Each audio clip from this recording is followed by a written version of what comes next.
আসসালামু আলাইকুম। সংবাদে আপনাদের সবাইকে স্বাগত জানাচ্ছি। আমি ফিরোজ তোহা। শুরুতেই সংবাদ শিরোনাম। বাংলাদেশের সর্বশেষ গুরুত্বপূর্ণ আপডেট সংবাদে আপনাকে স্বাগত। শুরুতেই সংবাদ শিরোনাম, পরে বিস্তারিত। শুরুতেই জানাবো, ভারতে ভাঙা হলো প্রায় ২০০ বছরের পুরনো মসজিদের এক অংশ। এরপর জানাবো, আগরতলায় বাংলাদেশ মিশনে হামলার প্রশ্নে যা বলল যুক্তরাষ্ট্র। এদিকে ভারতের আগরতলা অভিমুখে বিএনপি সহ ৩ অঙ্গ সংগঠনের লং মার্চ। জানাবো, বাংলাদেশের জন্য বানানো বিদ্যুৎ কেন্দ্র নিয়ে বেকায়দায় ভারতের আদানি গ্রুপ, ভারতের সরকারের কাছে বিদ্যুৎ বিক্রির ধর্ণা। এদিকে সরকার পতনে ব্যাংক ফাঁকা করেন অনেক কোটিপতি, কোটি কোটি টাকার হিসাব কমেছে ১৫০০-এরও বেশি। দীর্ঘদিন থেকে দেশের ব্যাংক খাত খেলাপির ক্যান্সারে ভুগছে, কিন্তু আওয়ামী লীগের সময়ে হু হু করে বাড়ছিল ব্যাংকে কোটিপতি হিসাবের সংখ্যা। ছাত্র জনতার অভ্যুত্থানে শেখ হাসিনার পতনের পর কোটিপতির জোয়ারে ভাটা নেমেছে। এতে ব্যাংক খাত থেকে বেড়ে গেছে ২৬,০০০ কোটি টাকা, আর মাত্র ৩ মাসেই কোটিপতি কমেছে ১৫০০-এর বেশি। বিশ্লেষকেরা বলছেন, সরকার পতনের পর ফ্যাসিস্টদের সঙ্গে জড়িত রাজনীতিবিদ, ব্যবসায়ী এবং কর্মকর্তা যারা ছিলেন তারা পালিয়ে যাওয়ার সময় ব্যাংক থেকে টাকা তুলে নিয়ে পালিয়ে গেছে।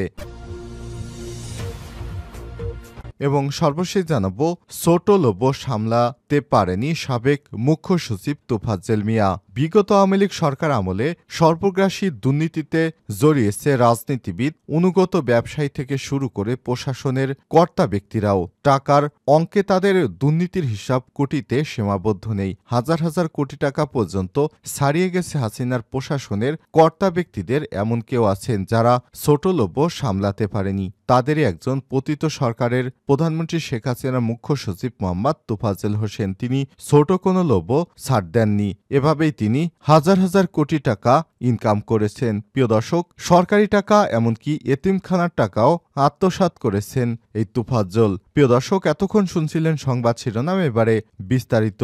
তবে তার আগে বন্ধুরা, অনুরোধ থাকবে সংবাদটিতে একটি লাইক দিন। এই চ্যানেলে আপনি নতুন হয়ে থাকলে আমাদের সংবাদটি দেখতে দেখতে চ্যানেলটি সাবস্ক্রাইব করে রাখুন। কমেন্ট করে আপনার মূল্যবান মতামত জানিয়ে দিন। এবারে বিস্তারিত। ভারতে ভাঙ্গা হলো প্রায় ২০০ বছরের পুরনো মসজিদের এক অংশ। ভারতের উত্তরপ্রদেশের ফতেহপুরে প্রায় ২০০ বছরের প্রাচীন একটি মসজিদের একটি অংশ ভেঙে ফেলা হয়েছে। শহরের বান্দা ফতেহপুর সড়কের উপর মসজিদটির এক অংশ পড়ায় মঙ্গলবার ১০ই ডিসেম্বর এই কাজ করা হয় বলে জানিয়েছে জেলা প্রশাসক। খবর ইন্ডিয়া এক্সপ্রেসের। ওই মসজিদটির নাম নুরি জামে মসজিদ। এটি প্রায় ১৮০ বছরের পুরনো।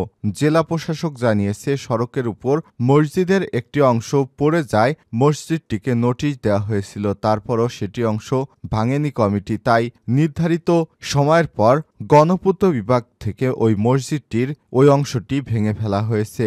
এমন এক সময় প্রশাসন মসজিদটি ভেঙে ফেলেছে যখন মসজিদ কমিটি বিষয়টি সুরাহার জন্য এলাহাবাদ হাইকোর্টের দ্বারস্থ হয়েছে এবং আদালত থেকে এই বিষয়টি নিয়ে কোনো আদেশ আসার আগে এই কাজটি করে ফেলল ভারতের কট্টরপন্থী হিন্দু প্রশাসন। ফতেহপুর অতিরিক্ত জেলা ম্যাজিস্ট্রেট অর্থ রাজস্ব অবিনাশ ত্রিপাঠী ইন্ডিয়ান এক্সপ্রেসকে বলেছে, মসজিদ কমিটি উচ্চ আদালতে একটি আবেদন জমা দিয়েছে, তবে এ নিয়ে এখনও শুনানির দিন ধার্য হয়নি। আজ যে কোনো অবকাঠামো ভেঙে ফেলার বিষয় আছে, তা মসজিদের বর্ধিত অংশ, তবে মসজিদের মূল ভূখণ্ড অক্ষত রয়েছে। ত্রিপাঠী জানান, গত আগস্টে গণপূর্ত বিভাগ পিডব্লিউডি সড়কের উপর নির্মিত কাঠামো সরাতে ১৩৯ জনকে নোটিশ দেয়। তাদের মধ্যে দোকানদার, বাড়ির মালিক, মসজিদ কমিটিও ছিল। যাদের নোটিশ দেওয়া হয়েছিল তারা সেপ্টেম্বরে সব কাঠামো সরিয়ে নেয়। মসজিদ কমিটিও সড়কের উপর নির্মিত দোকান ভেঙে ফেলেছিল। কমিটি আশ্বাস দিয়েছিল যে তারা মসজিদের অংশটি সরিয়ে ফেলবে, তবে তা করেনি। এ কারণে ইন্ডিয়ান এক্সপ্রেসের পক্ষ থেকে মসজিদ কমিটির সঙ্গে যোগাযোগ করা হলেও তাৎক্ষণিকভাবে তারা কোনো জবাব দেয়নি। আগরতলায় বাংলাদেশি মিশনে হামলার প্রশ্নে যা বলল যুক্তরাষ্ট্র। ভারতের ত্রিপুরা রাজ্যের রাজধানী আগরতলায় বাংলাদেশি সহকারী হাইকমিশনে হামলার বিষয়টি যুক্তরাষ্ট্রের পররাষ্ট্র দপ্তরে নিয়মিত প্রেস ব্রিফিংয়ে উঠে এসেছে। বিষয়ে এক প্রশ্নের জবাবে সব পক্ষকে নিজেদের মধ্যকার মতবিরোধ শান্তিপূর্ণভাবে সমাধান করার আহ্বান জানিয়েছে ওয়াশিংটন। স্থানীয় সময় মঙ্গলবার 10 ডিসেম্বর মার্কিন পররাষ্ট্র দপ্তরের প্রেস ব্রিফিংয়ে দপ্তরের মুখপাত্র ম্যাথু মিলার এই আহ্বান জানান। ব্রিফিংয়ে একজন সাংবাদিক প্রশ্ন করেন যে ভারতের পররাষ্ট্র সচিব বাংলাদেশ সফর করেছেন। সম্প্রতি ভারত বাংলাদেশ উভয় ভারতের অভ্যন্তরে বাংলাদেশের একটি কূটনৈতিক মিশন সহিংস হামলার বিষয়ে উদ্বেগ প্রকাশ করেছে। সেই বিষয়ে বাংলাদেশ নিয়ে ক্রমবর্ধমান আক্রমণাত্মক বক্তব্য বিবৃতি সম্পর্কে আপনার কি কোনো মন্তব্য আছে? জবাবে ম্যাথু মিলার বলেন, সব পক্ষ তাদের মতবিরোধ শান্তিপূর্ণভাবে সমাধান করবে, এটাই আমরা দেখতে চাই। ছাত্র জনতার গণ অভ্যুত্থানে গত আগস্টে শেখ হাসিনা সরকারের পতন এবং তার ভারতে পালিয়ে যাওয়ার পর বাংলাদেশ ভারতের মধ্যে কূটনৈতিক সম্পর্ক হিমশীতল অবস্থায় পৌঁছেছে। এখন নতুন করে সংখ্যালঘু ইস্যুতে দুই দেশের মধ্যে কূটনৈতিক সম্পর্কেরও টানাপোড়েন দেখা দিয়েছে। ইসকন নেতা চিন্ময়কে গ্রেপ্তারের পর পরিস্থিতি আরও ঘোলাটে হয়। তাকে গ্রেপ্তারের প্রতিবাদে ভারতের একাধিক স্থানে বিক্ষোভ হয়েছিল। এছাড়াও গত সোমবার 2 ডিসেম্বর ত্রিপুরার আগরতলায় অবস্থিত বাংলাদেশ সহকারী হাইকমিশনে হামলার ঘটনা ঘটেছে। এই ঘটনায় শক্ত প্রতিক্রিয়া জানিয়েছে বাংলাদেশ। শুধু প্রতিক্রিয়া জানিয়ে বাংলাদেশ থেমে থাকেনি। এই ঘটনার একদিন পর ভারতীয় হাইকমিশনারকে ডেকে ক্ষোভ জানায় ঢাকা। বাংলাদেশের সহকারী হাইকমিশনে হামলার ঘটনায় ভারতও গভীরভাবে দুঃখ প্রকাশ করেছে। এছাড়াও এই হামলার ঘটনায় জড়িত 7 জনকে গ্রেপ্তার করেছে ভারত এবং 3 পুলিশ সদস্যকে বরখাস্ত করা হয়েছে। আগরতলা অভিমুখে বিএনপির 3 অঙ্গ সংগঠনের লং মার্চ আজ। ভারতীয় আগ্রাসনের প্রতিবাদে আখাউড়া অভিমুখে আজ লং মার্চ করবে বিএনপি সহ 3 অঙ্গ সংগঠনের নেতাকর্মীরা। বুধবার 11 ডিসেম্বর সকাল 8টায় যুবদল, ছাত্রদল, স্বেচ্ছাসেবক দল এর উদ্যোগে রাজধানীর নয়াপল্টন থেকে শুরু হবে এই কর্মসূচি। এরপর কিশোরগঞ্জের ভৈরব বাজারে গিয়ে পথসভা হবে। সেখান থেকে ব্রাহ্মণবাড়িয়ার আখাউড়া সীমান্ত গিয়ে হবে সমাপনী সমাবেশ। গত রোববার ঢাকায় ভারতীয় হাইকমিশনে স্মারকলিপি দেওয়ার পরদিন যৌথ সংবাদ সম্মেলনে লং মার্চ কর্মসূচি ঘোষণা করেছে বিএনপির 3 অঙ্গ সংগঠন। বিএনপির মিডিয়া সেলের সদস্য সাইরুল কবির খান মনে করেন, বিএনপি রাজপথে সক্রিয় এবং শক্তিশালী যে কয়েকটি অঙ্গ এবং সহযোগী সংগঠন আছে তার মধ্যে এই 3টি সংগঠনের দলের ভ্যানগার্ড হিসেবে পরিচিত। তাদের সমন্বয়ে বিএনপির ভারপ্রাপ্ত চেয়ারম্যান তারেক রহমান সংগঠনের অভিভাবক হিসেবে কর্মসূচি দিয়েছেন। তিনি উল্লেখ করেছেন, যুবদল, স্বেচ্ছাসেবক দল ও ছাত্রদল তারা 2022 থেকে 2023 সারা দেশে তারুণ্যের সমাবেশ রোডমার্চ করছেন। এখন বাংলাদেশের স্বাধীনতা, সার্বভৌমত্ব সহ জাতীয় এই ইস্যুতে দেশের স্বার্থে এমন রাজনৈতিক দল বিএনপির জন্য এরকম কর্মসূচি অবশ্যই দরকার এবং অনিবার্য। বাংলাদেশের জন্য বানানো বিদ্যুৎ কেন্দ্র নিয়ে বেকায়দায় আদানি, সরকারের কাছে ধর্ণা।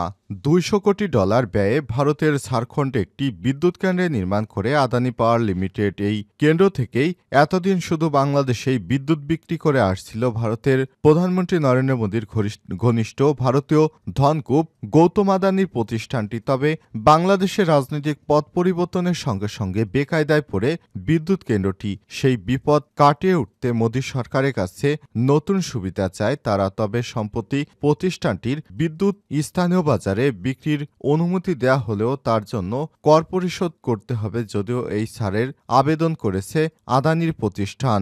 ব্লুমবার্গের খবর অনুযায়ী বাংলাদেশের কাছে বিদ্যুৎ বিল বকেয়া পড়ার পর গত আগস্টে আদানির আবেদনের পরিপ্রেক্ষিতে উৎপাদিত বিদ্যুৎ স্থায়ীভাবে বিক্রির অনুমতি দেয় ভারতের বিদ্যুৎ মন্ত্রণালয়। তবে কেন্দ্রটি যেহেতু একটি বিশেষ অর্থনৈতিক অঞ্চলে অবস্থিত, তাই উৎপাদিত বিদ্যুৎ স্থানীয় ক্রেতাদের কাছে বিক্রি করার ক্ষেত্রে অসুবিধায় পড়ে যায় আদানি। এ বিষয়ে অবগত আছেন এমন ব্যক্তিরা জানিয়েছে, বাণিজ্য মন্ত্রণালয় যদি এক্ষেত্রে ছাড় ছাড় না দেয় তাহলে ভারতে এই বিদ্যুৎ আমদানি পণ্য হিসেবে বিবেচিত হবে এবং তার জন্য কর পরিশোধ করতে হবে আদানিকে। এছাড়াও নাম প্রকাশ না করা সত্ত্বে ওই ব্যক্তিরা জানায় কোম্পানিটি একই সঙ্গে আমদানি করা কয়লার উপর শুল্ক অব্যাহত রাখারও অনুরোধ করেছে। গড্ডায় অবস্থিত 1600 মেগাওয়াট এর এই বিদ্যুৎ কেন্দ্রের আমদানি করা কয়লা ব্যবহার করা হয়। এসব কয়লার দামও অনেক বেশি। এসব সুবিধা না পেলে ভারতের অভ্যন্তরে এই কেন্দ্রের বিদ্যুৎ বিক্রি করা কার্যত অসম্ভব হয়ে পড়বে, কারণ দেশটির গ্রাহকেরা বিদ্যুতের দামের বিষয় স্পর্শকাতর, অর্থাৎ দাম বেশি হলে ভারতে বিদ্যুৎ বিক্রি করা কঠিন হয়ে দাঁড়ায়। এই প্রতিবেদন নিয়ে মন্তব্য জানতে ইমেইলে পাঠানো হলেও কোনো জবাব দেয়নি ভারতের আদানি পাওয়ার লিমিটেড। ভারতের অধিকাংশ মানুষ দরিদ্র হয়, তারা বাংলাদেশের মতো বেশি দাম দিয়ে বিদ্যুৎ কিনতে সমর্থ নয়। এ কারণেই বিদ্যুৎ নিয়ে এবার ভয়ঙ্কর বিপদে পড়েছে ভারতের আদানি পাওয়ার।